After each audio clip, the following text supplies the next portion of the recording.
welcome to Tortoise. I'm Mary P. Mills. If you don't know me already, I'm a partner and editor here at Tortoise. Welcome to our first cook-in. I have now hosted a drink-in where people got very drunk, and a pet-in where people brought their pets and cats and dogs. But this is my first cook-in, and I'm really delighted with the guests we've got joining us here, and I will introduce them in just a second. But since 2014, when Veganuary started, it's worth saying that millions of people across the world have opted to go vegan for 31 days in January, and I expect quite a few of them, or some of them, will be here today. And I would really love to hear from you. If you are familiar with the Tortoise setup, which I'm sure you are, Liz says it sounds like I'm stitching up. I love it, Liz. I love doing the thinkins and the cookins and the pettins.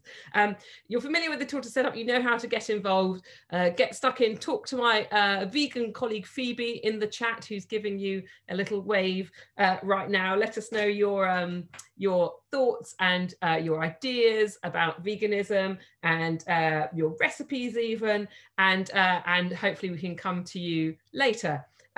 So to get to our brilliant guests, first of all, I need to introduce the Bosch boys, who are Ian Thiesby and Henry Firth. They are best friends, co-founders of the YouTube channel Bosch. They are a huge vegan success stories. They reached more than 500 million people in their first year launching their Bosch video channel. Their debut cookbook was the first vegan cookbook to reach the #1 in the UK charts, and is now in the top 50 cookbooks of all time. They are now on their third cookbook, which is called Speedy Bosch, and they have a range of products in supermarkets, and they are live vegan cooking with us tonight, and we are very grateful for that. And we also have Lucy Watson, who's an author, a cookery writer, a Made in Chelsea star, and if we can call her a vegan influencer, whose new book, Awakenings, is about the motivation and research that made her go vegan. So looking forward to chatting to you both in a second. Should say this is a record year for Veganuary. It's a great time to be doing this. 500,000 people have pledged to eat only vegan in January, which I think is the most ever. If you're one of them, like I say, let us know in the chat. But let's start with the Bosch boys, who are in their Bosch kitchen. Feels very exciting to be with you in your Bosch kitchen. Tell us what you are going to cook, and tell me if it's okay I ask you questions as you do it. Multitasking. How's it going? Yes, absolutely, you can ask us questions. So we are going to be cooking 2 very, very tasty things for you. Well, actually, it's a bit of a show and tell. The first one's going to be? Yeah, so we've picked one of our most popular recipes to date, the recipe that featured in our first book, Bosch, and it is called the cauliflower buffalo wings. Now, cauliflower is one of those vegetables that when you're a kid, if your mum said, would you like some cauliflower for dinner? You'd look at her and be like, no, absolutely not. But now the attitude to cauliflower as a vegetable has changed massively, and now people get excited when it's on the plate. And of course, this is what it will look like, but we're going to make it even more buffalo-y with the addition of some buffalo hot sauce, which we'll show you at the end. They're absolutely incredible. And by the way, can I just add, this is my fiance MJ's absolute favorite Bosch recipe. And it's easy to see why, because they're like little golden nuggets, nice and crunchy, nice and healthy, and absolutely delicious. And there's like products aplenty coming out in the supermarkets right now, which is incredible. We're so grateful that all the brands and restaurants are getting on board with Veganuary, and people are like trying out eating vegan for a month, which is wicked. And so because of all these products, there's like fake meats and there's alternatives and all of that kind of stuff. But you know, when we went vegan 5 years ago, it was basically falafel and hummus. So to celebrate that, we thought we would make you some falafels and hummus. So we're going to show you how to get through falafels super quickly. It's kind of more of a show and tell. So that will come later on. Yes. Nothing wrong with falafels, nothing wrong with a falafel recipe, although except eating in restaurants, that might be what you get served too much, but we'll come to that later. I think we might have lost Lucy, but hopefully she's going to come back. She might have dropped out for internet reasons. So sticking with you, between 2014 and 2019, number of people going vegan in the UK quadrupled. And so it's now 1% of the population. Ian, you were one of them. You were the first of the 2 of you to go vegan. You went vegan in 2015. What was your prompt? Well, I didn't do it for Veganuary, but I did it for to try to trial it for the course of a month. I basically thought, oh, I'm just going to give this vegan thing a whirl for 1 month, and found it really difficult to begin with, because both Henry and I had been eating like a sort of regular meat-based diet, because we're both two lads from Sheffield. And when decided to try veganism, because I was carrying a little bit too much weight, had to do loads of reading about veganism, and it kind of led you down various rabbit holes about like actually how good it is for the environment, how good it is for people's health, and how kind it is for like non-human species on this planet. So yeah, it turned out to be one of the best things that I've ever done, without question of doubt. So weight was your prompt, but then you got carried away with the sort of message behind it, but it wasn't the sort of that's exactly right. Got you into in the first place. Do a bit of cooking. Tell me what you're doing. Cool. All right. Okay, let's crack on. So first up, we're going to clear away our falafel, and we're going to crack on with our cauliflower wings. So this is what the end product will look like, but with some absolutely gorgeous buffalo sauce on that. But we'll just shift that out of the way for now. And we'll start with our friend, Mr. Cauliflower. So here we have a really nice head of cauliflower. Now, a lot of people will just tear these leaves off and throw them away. Do not do that. If you pop these in a baking tray, pop them in the oven with like a little bit of cumin, some salt, some oil, you can make some absolutely gorgeous cauliflower leaf crisps. So make sure you keep those. And I'm just going to take those leaves off and then start taking this thing apart. Yeah, the cauliflower is a really wonderful vegetable, because not only can you use the leaves, you can take the stem and you can grate it into like some kind of healthy rice. So yeah, it's really, really good. So yeah, I'll just get a knife on that. Yeah, cool.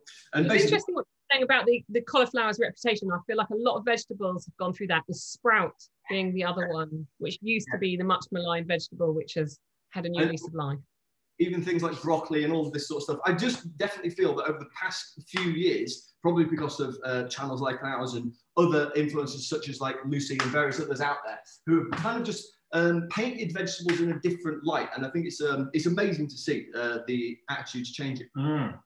So what you'll notice, guys, is it actually just kind of, they break off these florets, and they are already just like wings. So you can see where we got our inspiration from. They're really easy to just pull off like that. Some of them end up bigger. You can chop those in half if you like. Some of them end up smaller, but they're all a bit chicken wingy. You know, the other nice thing about this recipe is you don't have a bone. No. So obviously no animals were harmed. It's pretty healthy because it's cauliflower, although we are going to add some spicy hot sauce and some fat to it.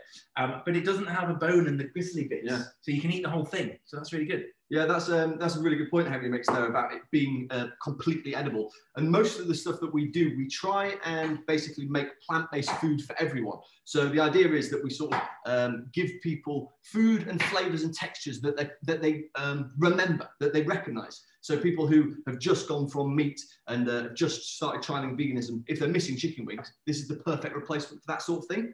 Absolutely. Yeah. So I think I've got enough cauliflower there. We've got, probably half a big head. So I'm just going to clear that away. Nice one. And then move on to making a little batter. Woo! Excellent. So batter, super simple. We are using flour and plant-based milk, which we're going to mix together to kind of coat the outside of that cauliflower and give us something really nice to bite onto. But we want to have some nice flavor on there too. So we've got quite a classic kind of American style combination of spices. We've got some garlic powder, got some onion powder. I wouldn't recommend fresh garlic for this. It's much better to get the powder. Some cumin. Of course, you've got to have that cumin for that gorgeous spice. Some paprika, smoked or not, we don't really mind. Touch of salt, touch of pepper. And that already, you've already got that smell in there. Do you know what I mean? You've already got that kind of American aroma. I mean, yeah, it would be really easy just to make a batter that didn't have any nice flavoring. But, like, why would you want to do that? Exactly. You might as well just cook something that's really, really tasty. Exactly. So in goes our flour, in goes our milk, and now I'm going to be a whisking. So that would probably be, I noticed that you're trying to maybe ask a question just there. No, I was just saying how much I enjoyed watching you together. For those that don't know, I just, whilst you're whisking, you were best mates, and then you were flatmates. Ian, you went vegan first, then you, Henry, then you were workmates, then you were both vegan together, and people call you, I don't know if I'm allowed to say this, the Ant and Dec of food. And I could definitely see it. I definitely see it. we've actually been called Plant and Deck. Plant and Deck. But it begs the question, who is Plant and who is Deck? Yeah. Who's the one that went off the rails? Well, we probably both had our moments. Yeah, right, exactly. So that's it, yeah. But yeah, it's really nice to sort of for people to sort of talk about as in that light. It does feel quite strange, but we're just really proud to be playing a small part in the growth of this movement that we care so deeply about.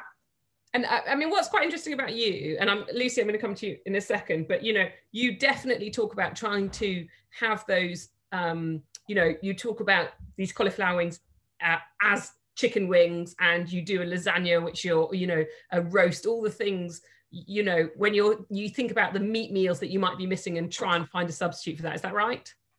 Yes, absolutely. I think we've obviously got loads of mates within the vegan community, and we've fully embraced that lot.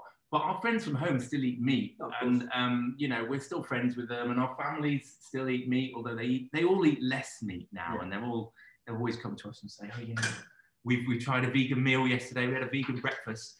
But I think because we know so many people who eat meat, we still try and cook food that will appease those people. Yeah. And we didn't stop eating meat because we didn't like the taste of it. We just stopped because we realized, first of all, the health aspects, then the environmental aspects, and then the animal aspects, and all of that stuff comes together. And yeah, you don't want to eat anymore. Yeah, I think that those are the three things there: health, animal, and environment. And I think that they go in different orders for different people. I'm going to come back to you guys. I'm going to talk to Lucy if she's there. Lucy, are you there?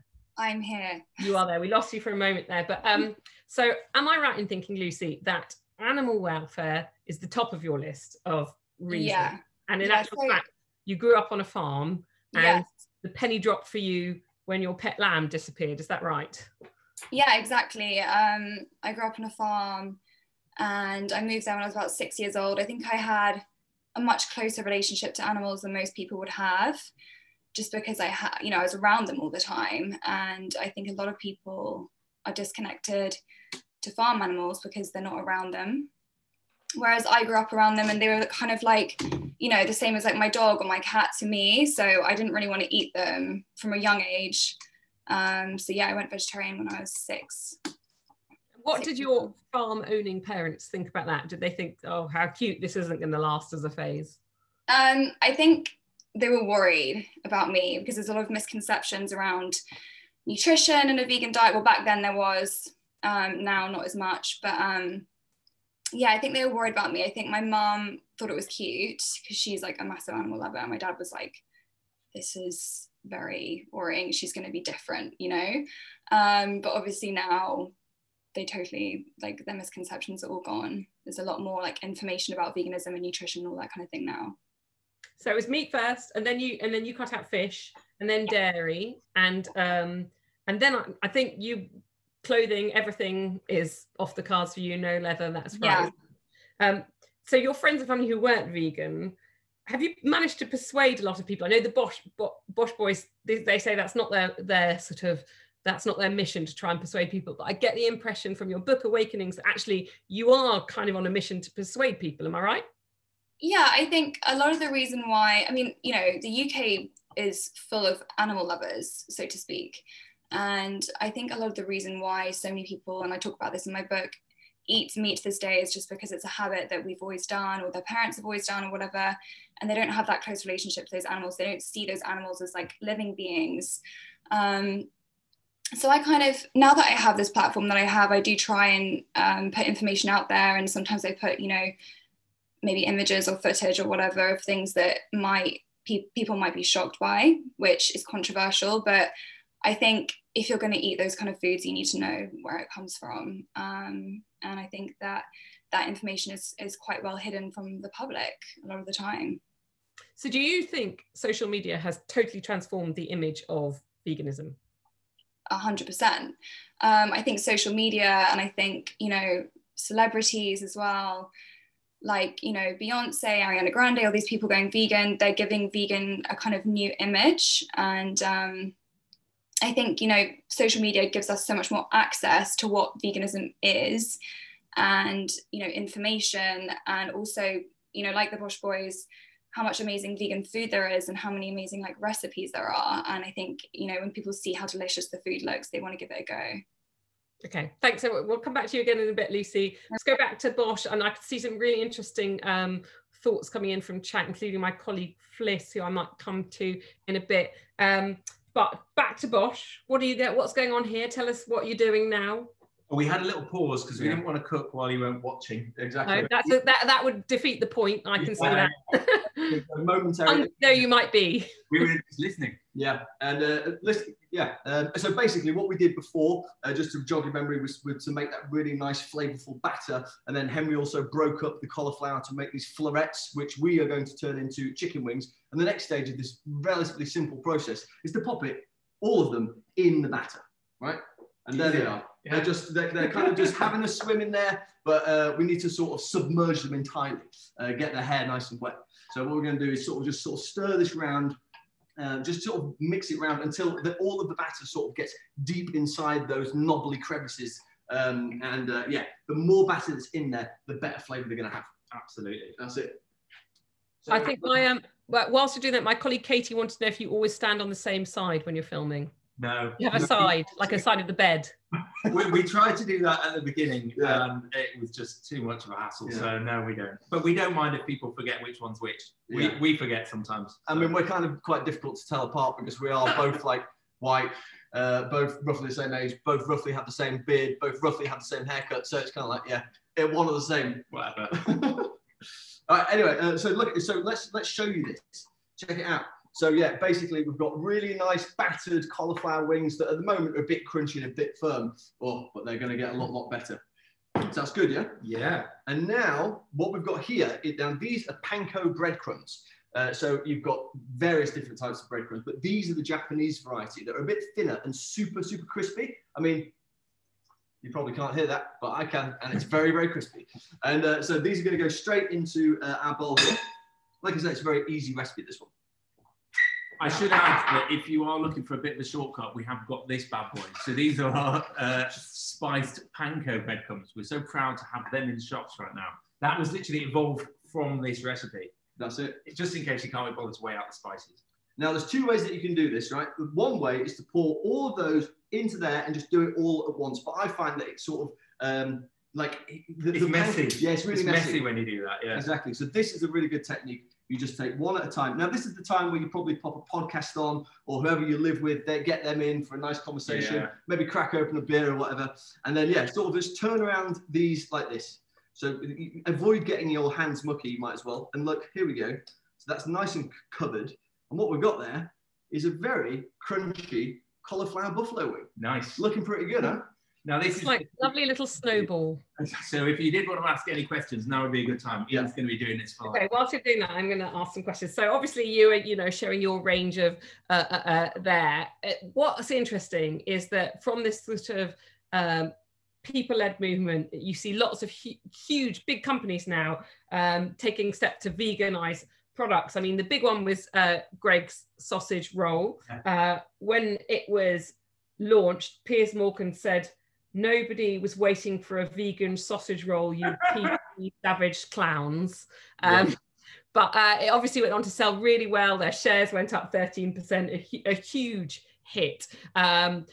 But I guess at the same time, there's a lot of vegan washing, greenwashing that goes on. And I think people are, I'm struggling to sort of listen to you and keep up with the chat, but I can see that there are people there saying, oh, Oatly's a great substitute for milk, but hang on a second, Oatly are owned by a company that does bad things. And, God, how much research do we have to do for everything before we know the sort of company behind it? And do you find that it's all a little bit disingenuous sometimes? Oh my goodness, that's a really good question. I think that our approach to veganism is that everyone should make their own decisions about what they think that means. If you look at the Vegan Society's definition of veganism, it is to avoid use of animal products as far as is possible and practicable within your daily life.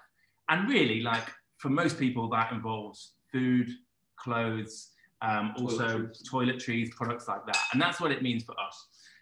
We know people who they say they're vegan and they eat vegan, but they don't worry about the clothes and they don't worry about the toiletries. And I guess you have another level of conversation, which is often vegans will like to buy from vegan businesses and avoid funding big corporations who basically pay for animals to be slaughtered, which we completely understand. I think our angle on it is we want to make big change because we want to have maximum animals saved, maximum environmental impact, like we want to reduce emissions to the planet. And for us, the way that happens is when big corporations get on board and start supporting it and start realizing they can make profits from vegan foods. So although it seems kind of counterintuitive for KFC to be making a vegan burger, we actually kind of celebrate the fact that they're doing that. I'm not saying we're going to eat it. We haven't, but it's a step in normalizing veganism. It's a step in the right direction, yeah. And the Oatly thing was a really big thing, right? Because of the company that that invested into them. Yeah. But actually, like, we need big vegan companies to get big investment from big investors in order to be taken seriously. So we see that as a step in the right direction.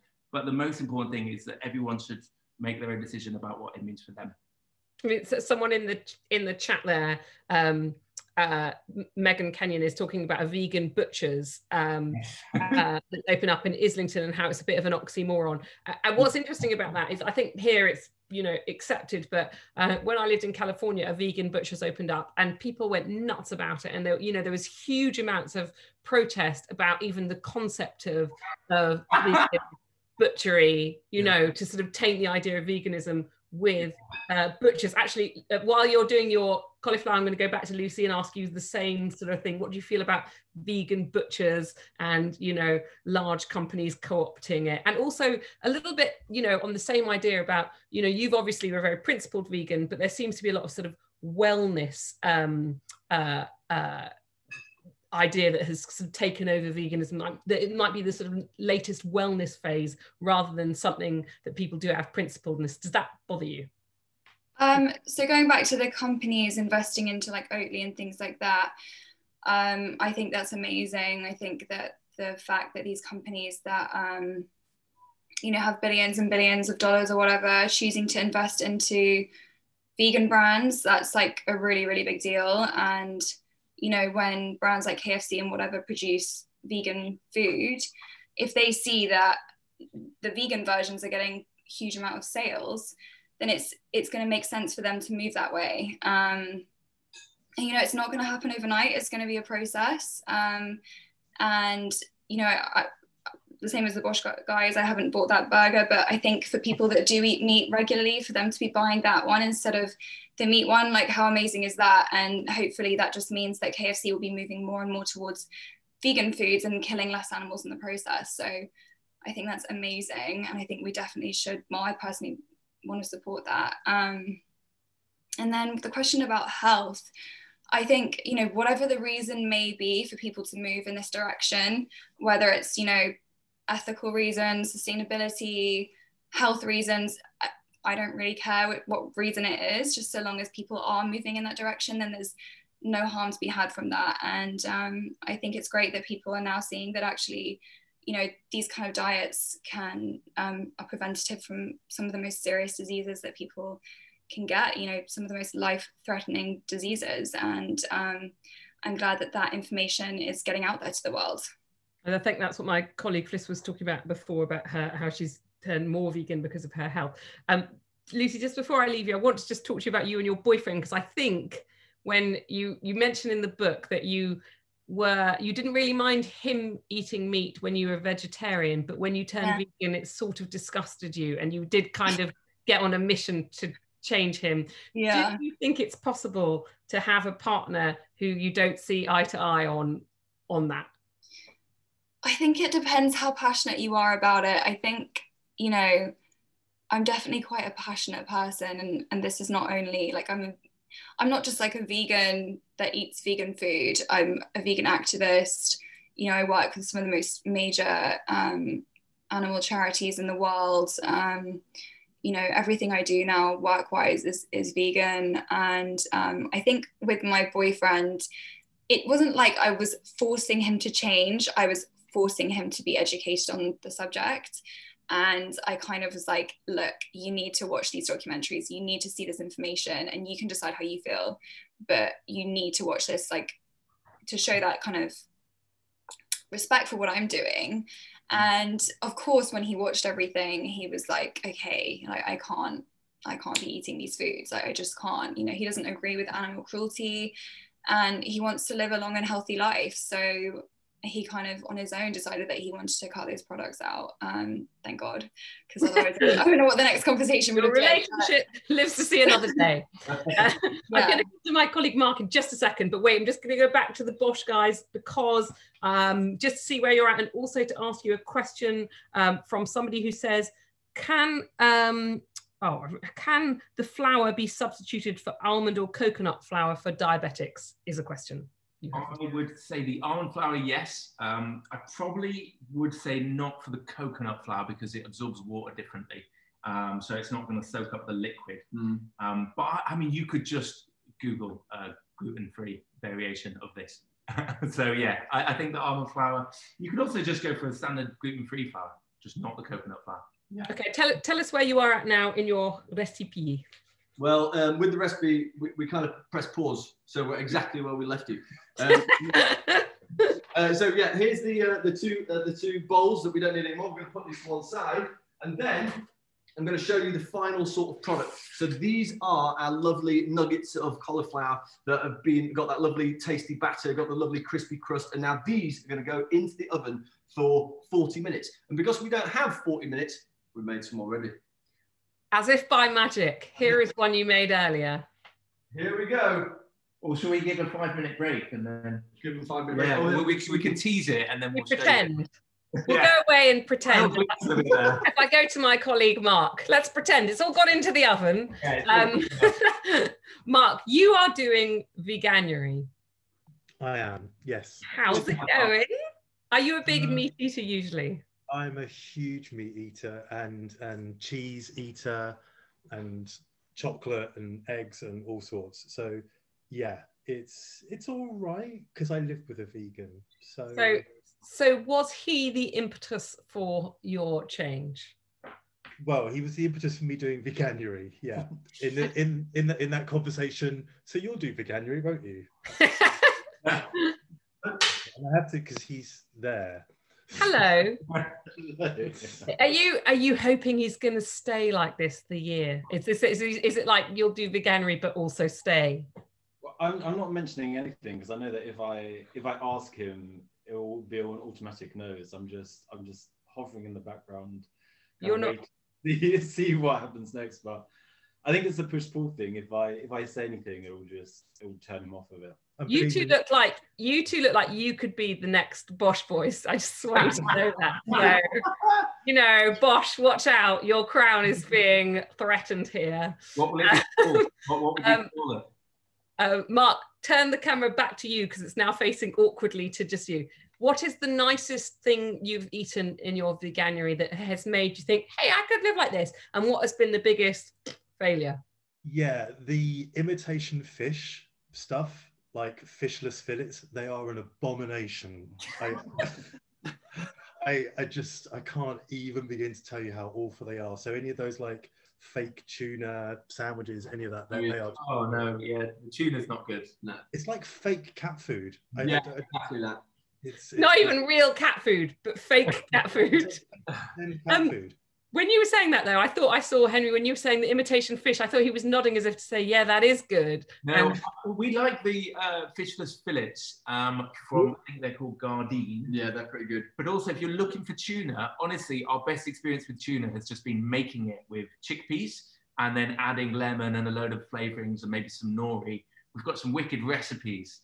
So I think the more you can cook, the better the experience you're going to have. And if you are really missing fish, like we know this lady called Muriel who runs this restaurant called Club Mexicana, who does takeout, and you can go and pick them up from Carnaby Street.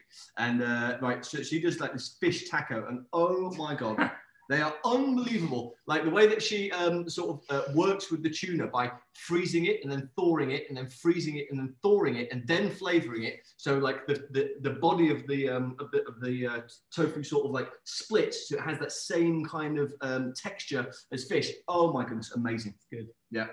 Right, And I good think tip. the best thing I've had is chocolate Oatly. That's Nice. a total revelation. I'm like a child again, drinking chocolate milk. Good. You know, you can use that on your porridge. Make chocolate milk. Oh, I have it. Yeah, I had it with my cereal this morning, but I didn't really want to share that with the room. But yeah. Have you tried the Beyond Burger yet? I haven't. I keep getting told I should try the Beyond Burger. Yeah. I've had the vegan KFC burger. That was nice. Yeah. How was good, was it? It was all right. Yeah, I quite liked it. And Starbucks do a kind of their riff off like a sausage and egg McMuffin, which is like a plant-based thing. And yeah, that really tastes That's with the Beyond Burger, I think. Beyond sausage, yeah. I think that's got patty. Yeah. No, so that was good. And the Bosch chocolate cake is pretty good as well. Way! Good man. There's lots of great tips coming through the chat. I can't read them all out, but do keep an eye on the chat. So if you are doing Veganuary or you're vegan, everyone's putting their tips in there. Chinese 5-slice pulled jackfruit, the chocolate Oatly, all of that. So thank you, Mark, for telling us about your experiences. I'd also like to go to Phoebe, our own chatter, because Phoebe, how long have you been vegan?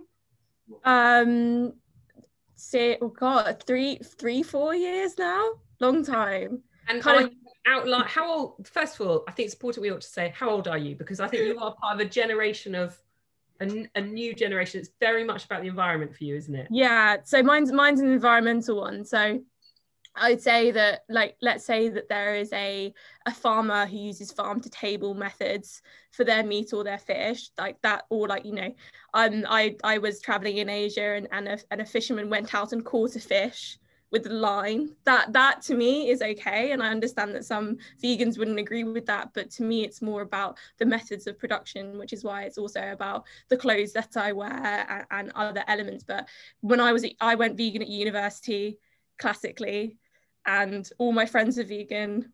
Everyone I knew was vegetarian. I think that's pretty normal now. I was kind of went vegan when Bosch was doing videos and you would share them and people would think you're being a bit weird by having cauliflower wings. But now I think it's just like, it's totally more acceptable.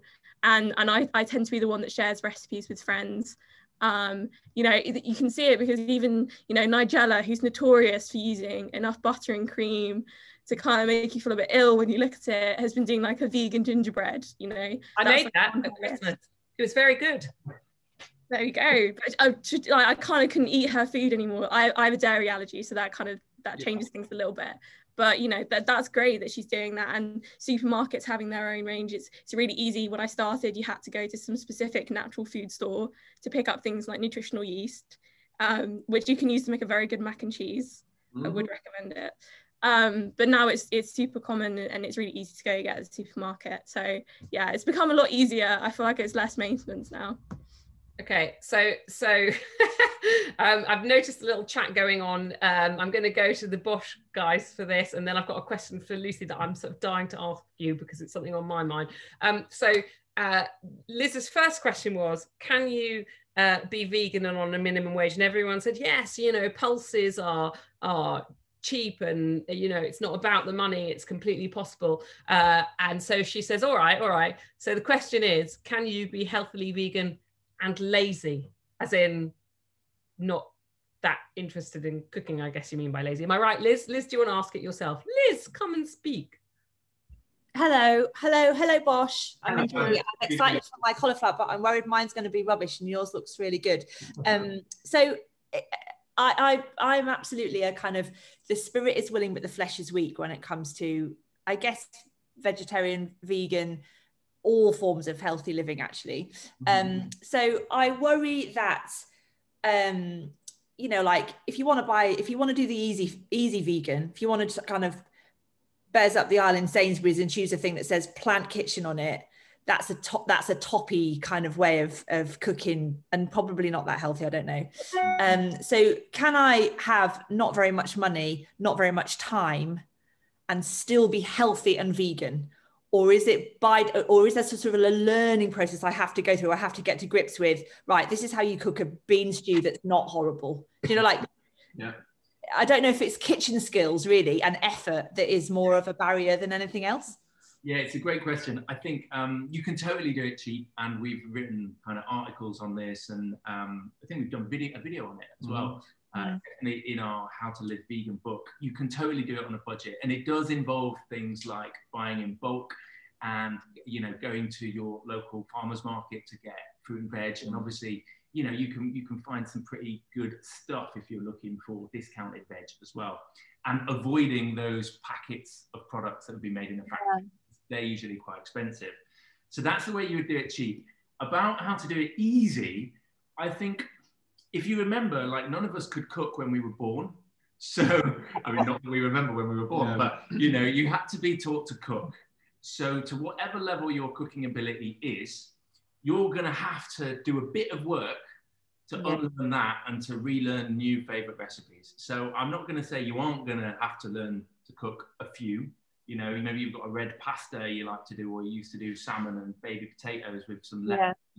You're going to need to find some simple cooking cookbooks or some simple recipes if you don't want to buy a cookbook online, and get some new classics that you go to. Yeah. Like, most people only actually cook about 5 or 6 or 8 things on repeat. Yeah. So you don't have that many things to learn. You just have to go over that hurdle. Yeah, I suppose, like, from our perspective, like, we feel kind of duty bound. We've sort of taken it on as our mission to provide plant-based food for everyone. And we're acutely aware of the fact that off the back of this pandemic, you're going to have a lot of people who will be out of pocket and feeling the pinch right now. So I think, like, we are going to use our channels to start showing people how to make, like, cheaper vegan meals. So yeah, if you just watch this space, there'll be a lot more of that coming on Bosch TV very soon. Nice boys. And that's a lovely mission. And I should also say, a couple of people saying some things in the chat. Mira Soda's books are amazing. I absolutely second that. And also someone else said, as long as you've got a really good spice cupboard, you can really make vegan work. Good vegan food work.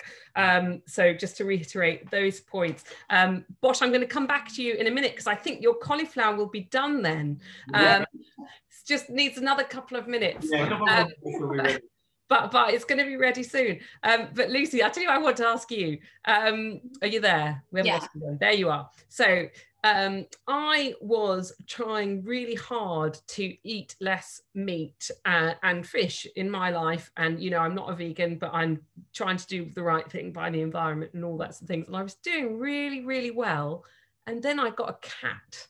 And any moves I made went completely out of the window with the cat and his, Felix as good as it looks cat food that he eats. And I couldn't help notice that your book, Awakenings, is filled with lots of pictures of you, but also lots of pictures of your cat and your dog. Yeah. And I want to know, what the hell do you do about them?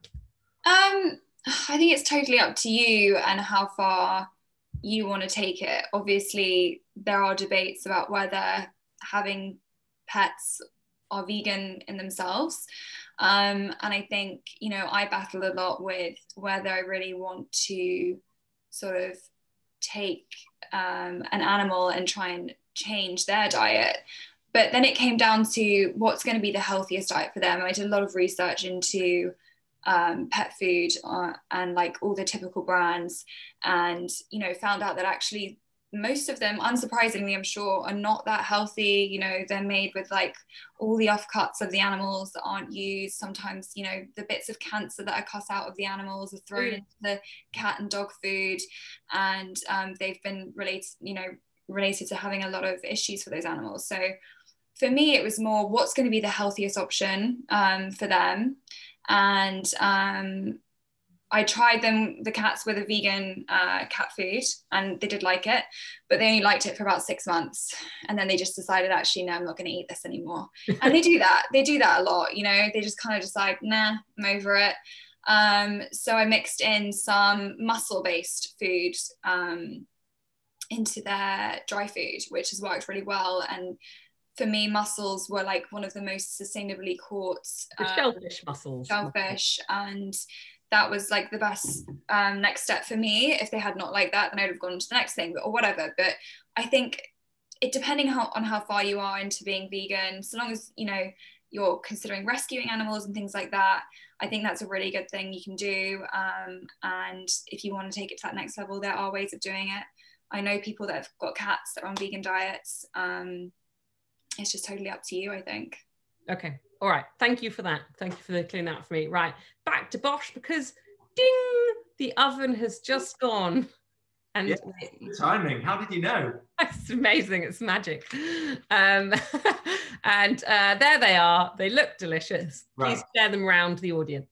Absolutely. So here we go. We've got our cauliflower buffalo wings. You can see they've kind of hardened on the outside. They've softened on the inside. These are going to be crispy to bite through, but also really kind of soft and moist inside. But they're not buffalo wings yet, because they're just kind of wings right now. Yeah, just kind of wings. And actually, at this point, it's quite good, because you could give it like a kind of Korean type of sticky sauce. Absolutely. Or like a Chinese-esque sauce or whatever. But we have decided to head down to Southwest America. And what we've got here is basically some buffalo sauce. And this is really simple. It's vegan buffalo sauce, dairy-free butter that's been melted. It smells pretty strong. And what's going to happen here is a nice drizzle. So shall we? Your question is it going to pour over the table? I think it's probably going to do that. But here we go. And what you can do is you can either drizzle it like this, which obviously looks great on video, which we think about a lot. It's fab. But also, what would be quite nice once you've done this is to actually pop them back in the oven for another, 10 or 15 minutes. Completely cover them, get them completely red, whack them back in the oven, and then they're going to be so fiery, they will just knock your socks off. Yeah, and a little bit more time in the oven is good, because let's face it, the crispy bit is always the best. Yes. Now, traditionally, you would serve this with ranch dressing. Actually, this recipe was invented just out of randomness. And for some reason, the guy had celery, ranch dressing, and wings and hot sauce. And that's why it became a thing. We haven't used ranch dressing here. We've got, what have we got here? That's coconut yogurt. Coconut yogurt. But you want something to like cool your mouth down, because these are really fiery.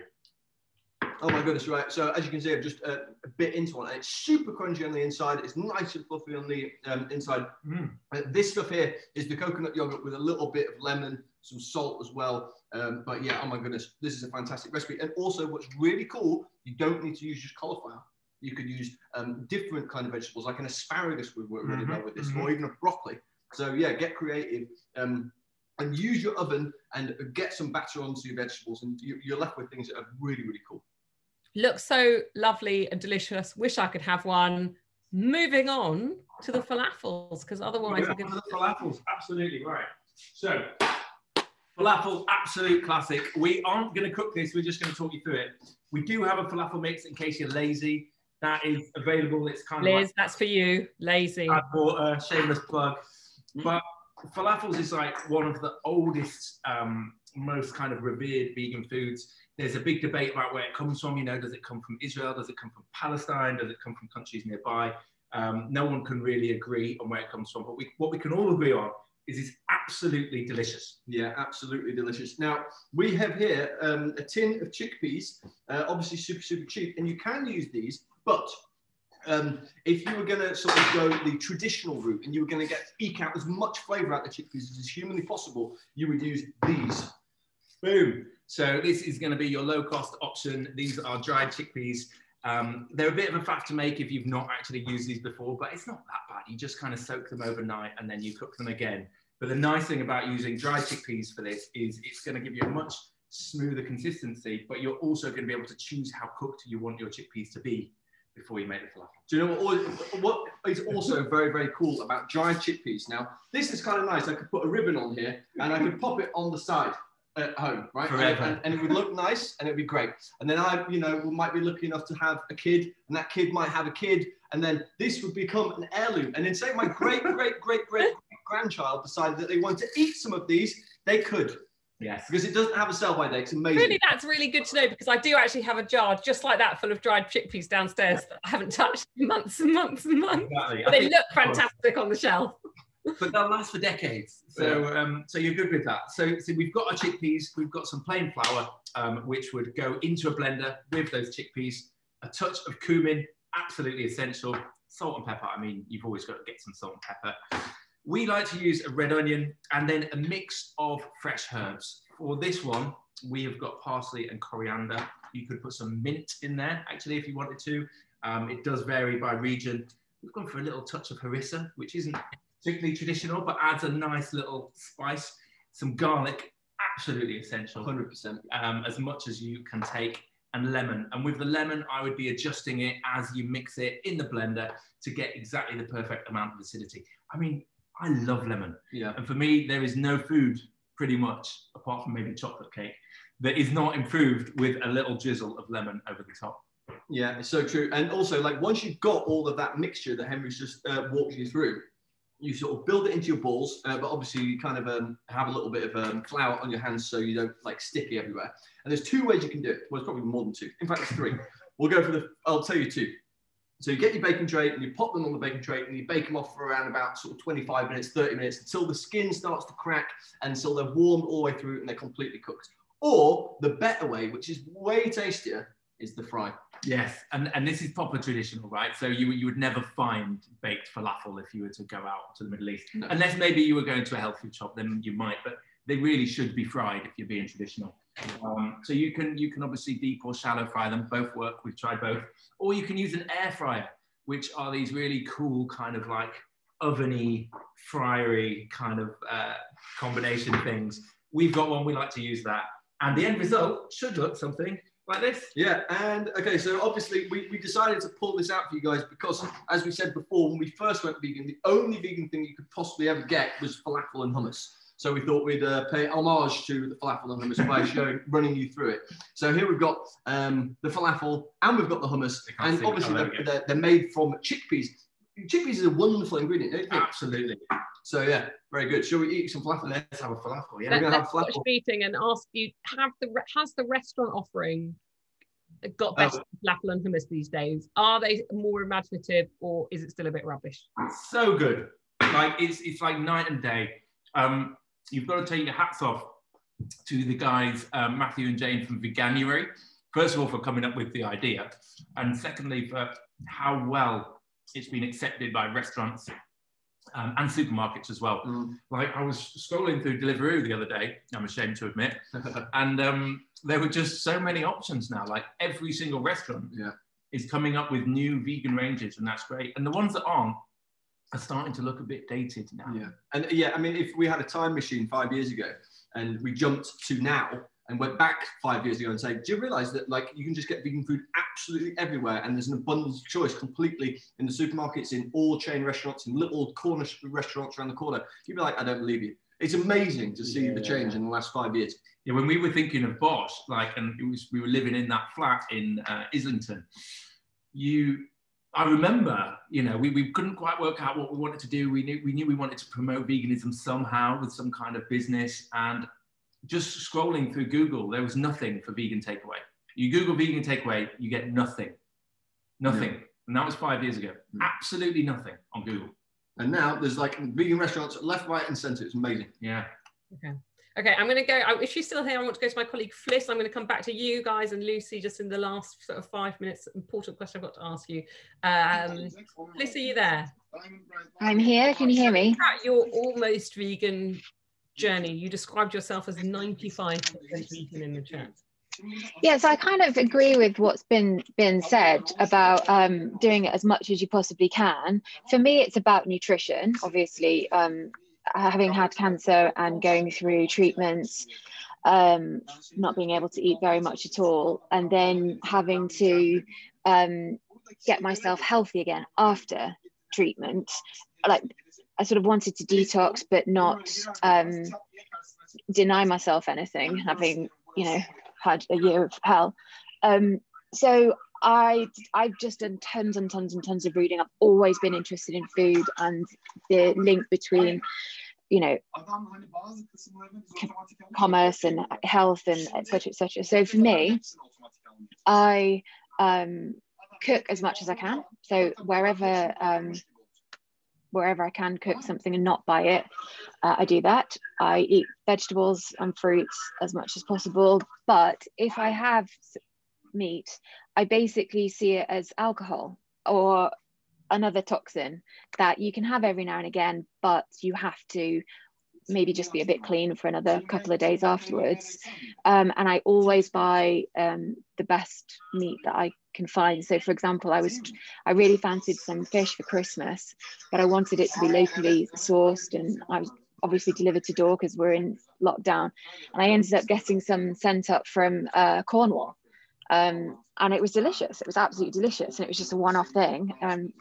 You know, made a really nice meal with it. But yeah, then we detoxed for a couple of days after that. Well, thank you for that. And thank you as well to your cat that is behind your shoulder, stealing the show a little bit. From all the Percy is not a vegan, and they basically don't eat anything other than Felix, which is rather annoying. Yeah, no, I sympathise with that. So other people who are doing Veganuary, I'd love to hear from you in the last few minutes. I'd love to know if you find it easier to do it this month because you're all stuck at home. There's no kind of going around to any friends' houses. There's no going out for meals. So it's easier in your home or less easy than, you know, sort of if you were going out and about. But in these last few minutes, I want to get to a tricky question. I'm going to go to the Bosch guys first for this.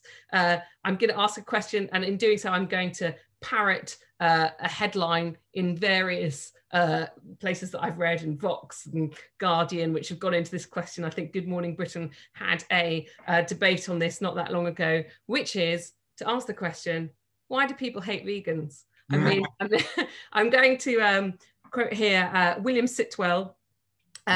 He's a food writer, and he was obviously the editor of Waitrose. He joked about killing vegans one by one. The NatWest Bank employee who told one customer applying for a loan that all vegans should be punched in the face. And a 2015 study said vegans experience discrimination on a par with minorities. Do you find that to be true from your own experience? Probably, yeah. I mean, it's not a cool thing to say that we experience discrimination because you're just acting like a victim. But yeah, I mean, I would say hate is a strong word. In our experience in London, and we are in a bit of a London bubble, it's more like take the mick out of. I mean, our own mates take the mick out of us, but it's fine. Like we've got over that, and they're still our friends. I think. I mean, obviously, we weren't vegan 5 years ago, and we probably would have said the same thing. In fact, I did say the same thing to you to Ian when he went vegan. I was mocking him. I think that it's difficult for people because it shines a light on something they may feel a little bit like they're not doing what they should. They might feel like just talking to a vegan means they're being subtly criticized by that person or subtly judged. And so their reaction will be to judge that person back or kind of poo-poo their reasons. Or, you know, well, you get a flight and you're a vegan, so it's completely pointless. So I'm fine to not be vegan because I don't get flights. I think that's the reason why. But I don't think it's happening that much anymore. I think more and more people are realizing that word, the V word, doesn't have to be divisive. It can just be a way you eat sometimes. Yeah, before people would ask questions like with scorn in as the undertone, but now they'll ask the question because they're genuinely interested about why you've made the decision and what good you've discovered from it. So yeah, more and more people do ask the same amount of questions, but the tone is different. I've seen someone in the chat saying, you know, she would like to talk about the other side of the debate of veganism. And if you are there, Sudi, and would like to make a case here about what the other side is, I would love to hear from you, but you're not compelled to if you don't want to. But Sudi, are you there? Perhaps you would rather not, but sort of, oh, there you are, Sudi. Hi. I'm actually making my aubergine teriyaki. I eat quite a lot of vegetarian food and vegan food. My son was a pescatarian from the age of 6. I'm not anti it.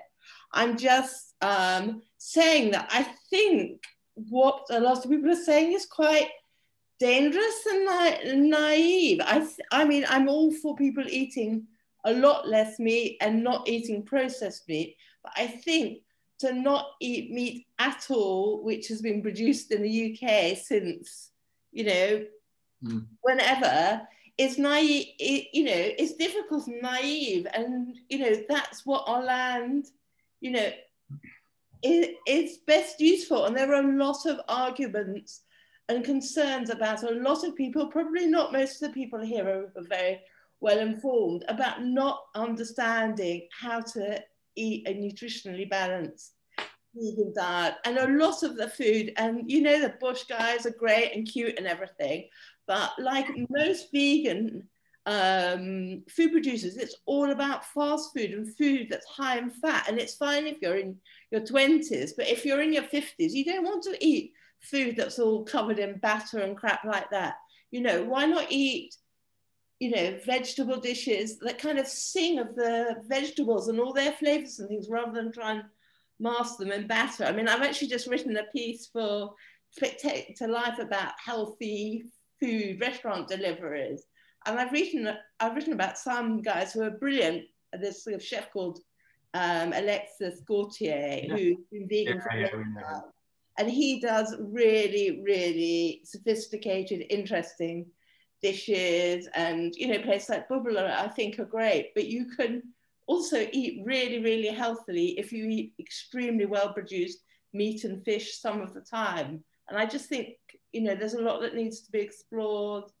And you need to look at the labels very, very carefully when you're using some of the vegan products. You're not wrong, Sudi. And I think that my readings about it, and I'll go to the last word to Lucy and the Bosch guys in a second. But you know, I thought this might come up. The research is very conflicted, but there's a sense that being vegan is good for you in the sense it relieves cardiovascular diseases, obesity, and lots of other illnesses, but that potentially there have been some studies that linked it to a higher risk of a stroke or bone fractures, but those might have been with a small number of people. But obviously there are infinite studies out there, and I am trying to sum up briefly what I thought might come up as whether it is or isn't healthy to you, but for you. But Bosch, what do you say to that? And then Lucy as well. Amazing. I mean, we know Lucy's got great things to say about this because we've seen her doing it live on TV. She's a wicked advocate for veganism, but we'll try and be succinct because you talk about a few things there, Sudi. Thank you so much for your point, and I'm really glad you're eating so many vegetables. Talking about like eating lots of fat and junk food, veganism, totally agree, is not what we should all be eating all the time. And a lot of the branding out there is around that stuff, because I think vegans have historically just not been able to eat anything. So they're really excited that they can have a burger. But absolutely, people need to be eating a plant-based diet that's basically pretty low in fat and quite high in fruits and vegetables and whole grains and low in processed foods. That's like the healthiest diet that we've experienced in our lives. Yes. Now, we're not nutritionists. We don't claim to be nutritionists. But there are lots and lots of nutritionists that are advocating plant-based diet, especially for people who are over 50. You know, the same things that people say about alcohol, and you can get away with it when you're younger. When you get a bit older, you do need to be a bit more careful and eat more plants. So I think eating low fat is important, but we like to advocate for 80-20. So, you know, this is the 20%, which is in the minority of what you should eat, but 80% of the time you should be being healthy. Yes, definitely. With regards meat and whether or not it's healthy, look, you can do reading online. There are certainly processed meat. The WHO have said that they're really not happy about that and we shouldn't be eating that. But I think it's up to people to do their own reading. But the other sides of it are the environmental sides of it. You know, meat is absolutely generating more carbon, even than stuff that we get shipped in, even than avocados that are shipped in, you know, the meat. And if you want to research that, guys, just so that you know that I'm not just spouting stuff off, check out Joseph Poore, that's Poore, his study. He's a senior researcher at Oxford University on what kind of foods are environmentally healthy.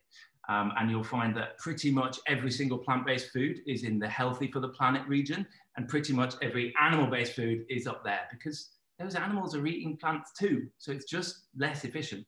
And then there's the animals, which I know Lucy's going to talk about. And I'm going to cut you off and go to Lucy because otherwise we're going to run out of time. In fact, we already have. But I feel like I need to give Lucy a last word before I thank you both. Lucy? Yep. I mean, everyone's entitled to their opinion. I think that, you know, you can eat a vegan diet and be totally unhealthy. There are so many people that go vegan and all they want to do is eat like all the junk food, and you know, they don't think about the nutritional side. But there are a lot of studies to say that a whole food plant-based diet is the best, most healthy diet that you can eat. And, you know, health aside, because health isn't the reason that I went vegan, but health aside, there isn't necessarily an ethical way to eat an animal product without causing harm to an animal. So I think that that's kind of undeniable. And if that's, you know, if you're against animal cruelty, then I guess that maybe should be something that you think about.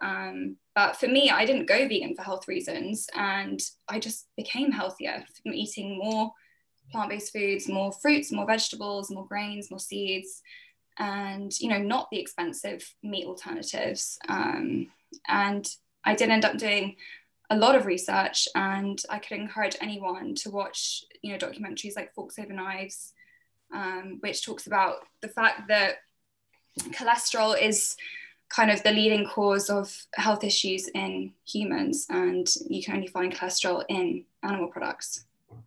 Okay, thank you. So thank you all. I know that right at the end there, 5 minutes, we tried to grapple with a huge argument about veganism, and I know that we didn't do it justice. We were obviously trying to have a cook-in where we were helping people eat for Veganuary, and I think there have been lots of terrific recommendations in the chat, so do please have a look at that if you haven't already. And I should give a last thanks to our guests, the Bosch boys and Lucy, both of whom have books out at the moment, Speedy Bosch for Bosch and Awakenings for Lucy. Do check them out if you're interested. Thank you all for spending the time with us and talking about your Veganuary. I'm hugely grateful as always to hear your ideas. So as we can't clap, but we will wave each other out as usual. And thank you all for joining us for this January evening. Bye bye. Thank you. Bye. Pleasure.